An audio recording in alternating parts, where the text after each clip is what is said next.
Hey, how's it going, everybody? It's RC Maxfield here from the Back to 12 podcast channel. And before we get today's video started, give a video a like if you want Texas Tech to beat the number 22 Texas Longhorns this weekend out in the 806. It should be a fun one. We'll have the keys to the game in just a bit on that one, but I want to start with Texas Tech men's basketball, who has a pretty sizable recruit coming in this weekend as they are welcoming and hosting five-star point guard recruit Elliott Cadeau from Branson, Missouri, Link Academy, originally from New Jersey. Cadeau has already signed with Jay-Z's Rock Nation as an agency, so he's already got some great representation, and this kid can flat out ball. The five-star point guard is the number 6 player in the class of 2024, according to 24/7 Sports Composite ranking. He's an absolute stud, and he had an interview back with On3 Recruits back in February, and I want to read some of what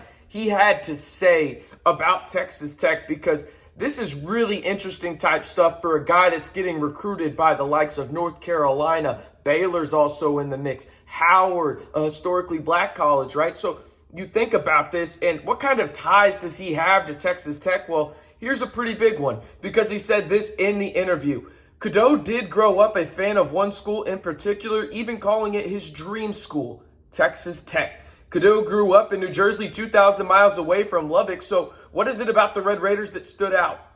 He said, when I was a kid, my AAU coach and all the people around me were really big on defense, and that's something I took pride in. When I was young, I used to never shoot the ball. I would just be passing point guard that plays a lot of defense. Texas Tech caught my eye because when I was younger, they had the number 1 defense in the country. They were just a team I fell in love with watching while I was younger. No other team really caught my eye except for them. I was a really big fan of them. Now, that's pretty big because you think about what Texas Tech is known for, it's defense. And who is the archetype of that defense and maybe known as the best defensive coach in America? You guessed it, it's Mark Adams. So this is a really big one. Obviously, you've got Jazz Chandler in the mix as well for Texas Tech. He will be announcing his commitment at the end of the month. But this is a very big-time recruit coming in Elliott Cadeau for the Red Raiders in this one. And no better time to come in than in arguably the biggest game on the docket for Texas Tech football. He gets to experience that Red Raider energy that the Red Raider fan base brings, whether that's to the tailgates, on social media, but especially in Jones AT&T Stadium. And you know it's going to be rocking at the USA as well. So it's awesome to see Texas Tech in the mix for this, and it's awesome to hear those comments. Now, obviously, you have to go out and actually get the commitment and for him to sign the papers, but Texas Tech is well on its way and fully entrenched in this recruiting battle. He's already got this official visit scheduled and to North Carolina early in October. Those are his only 2 official visits scheduled right now, according to 24/7 and their player profile on Cadeau. So it's going to be interesting to see where Texas Tech goes with this and if they can land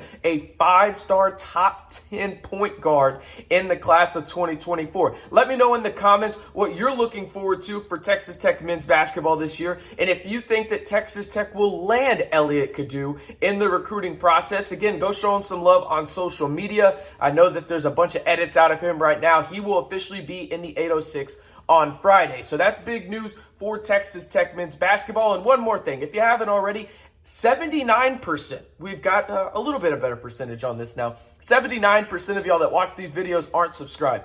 It means a lot to us to see y'all subscribe and interact with us. We trying to interact with all of the subscribers we have on there. We're trying to get to 1,000 by the end of football season. It would mean a great deal to Lyle and I if you helped us out and spread the word on the podcast. We love interacting with y'all, as I mentioned, so be sure to hit that big red button and turn it gray to stay in the know on Texas Tech athletics all year long, right here on the Back to 12 podcast channel. All right, let's jump into the keys of the game for number 22 Texas at Texas Tech. Now, this is a big game for Texas Tech. Let's not get it twisted. It's also a big game for Texas.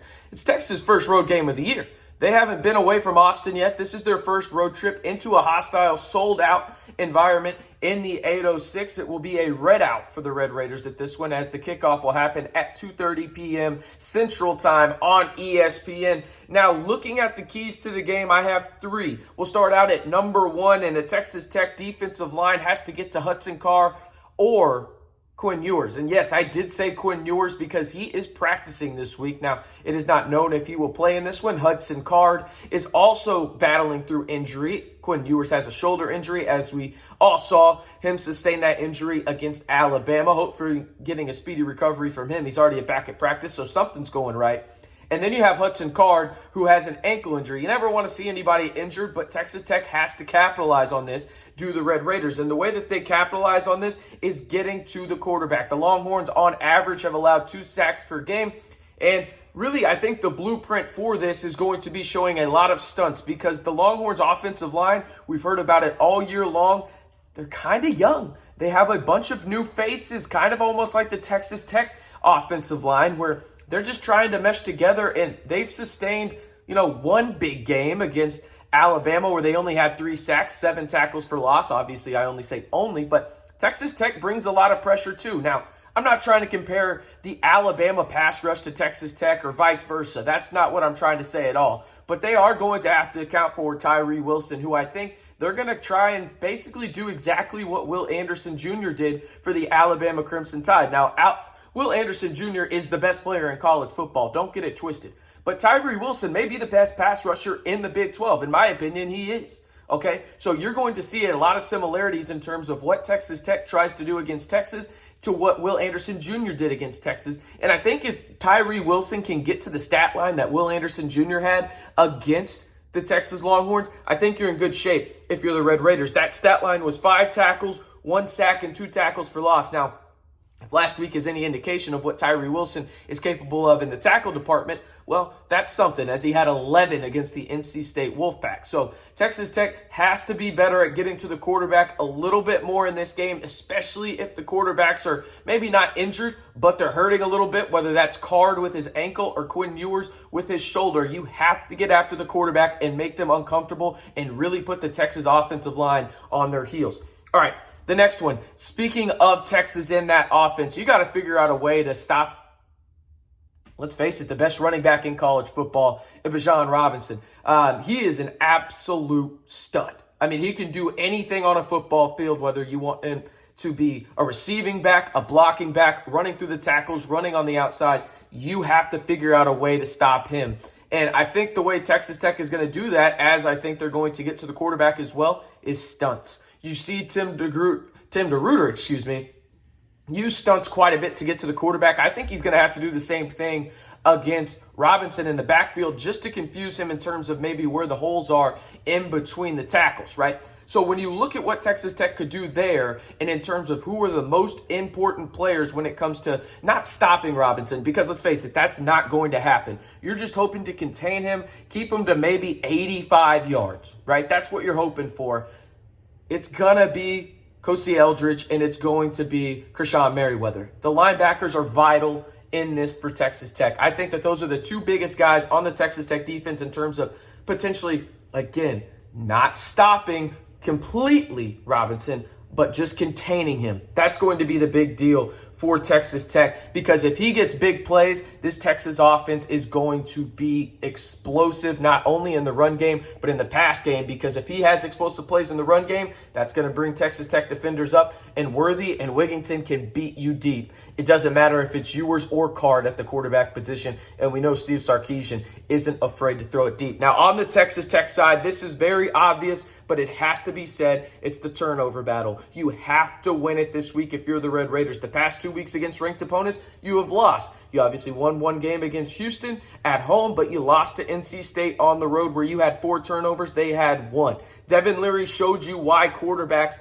of his stature win football games. He didn't have a great stat line in terms of yardage and touchdowns, but he kept his team in the game and he limited mistakes. That's what Donovan Smith needs to do this weekend. The big plays will come.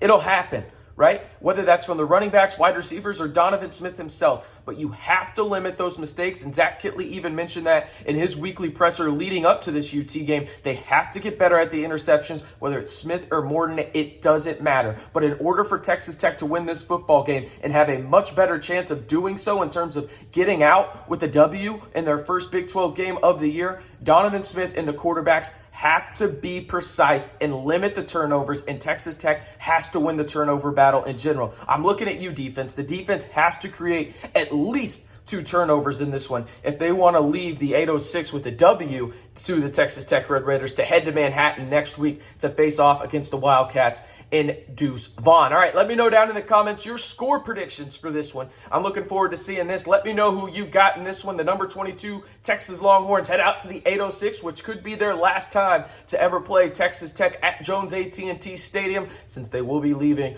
for the SEC. I'm RC Maxville reminding you one more time, be sure to hit that big red button to stay in the know on Texas Tech athletics all year long by subscribing to the best Texas Tech athletics channel on YouTube right here, the Back to 12 podcast channel.